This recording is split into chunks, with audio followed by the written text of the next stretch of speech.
In today's video, I'm going to teach you how to file Uber Eats taxes on TurboTax. If you deliver with Uber Eats, the IRS treats you as self-employed, which means you'll report your delivery income and expenses on a Schedule C inside TurboTax. I'll walk you through the exact clicks to get to the right place, plus a few tips so you know what you're looking at along the way. First, sign in to your TurboTax return and look for the main navigation bar. Hover your mouse over Income. Don't click yet. Just hover. This opens the income menu so you can quickly jump to the right section rather than scrolling through every category. From that menu, click Wages and Income Summary. This takes you to the master list of all income types in your return. Even though Uber Eats income isn't a traditional wage, this is still where TurboTax organizes the self-employment area. On the summary page, find the self-employment section. Click Self-Employment to open it. This is the part of TurboTax that creates your Schedule C, where you'll ultimately enter your Uber Eats earnings, tips, and any related business expenses, like mileage, phone use, and supplies. Next, click Revisit.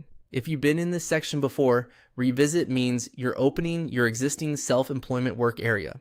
If it's your first time here this season, TurboTax uses this route to guide you into the same setup flow so you can confirm details and move forward cleanly.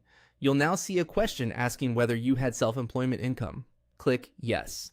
This tells TurboTax to include the Schedule C in your return and to launch the guided interview for your delivery business. Answering yes is important because Uber Eats income doesn't get entered like a W-2. It belongs in the business section, so you can take advantage of standard deductions for independent contractors.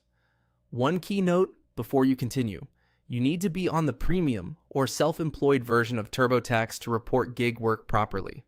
This level unlocks the full self-employment interview, including expense categories and mileage.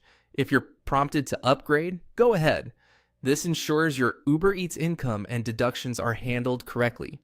From here, TurboTax will guide you through naming your work, confirming that it's delivery driving, and entering your income forms, often a 1099-K and, in some cases, a 1099 ENIAC, along with your expenses.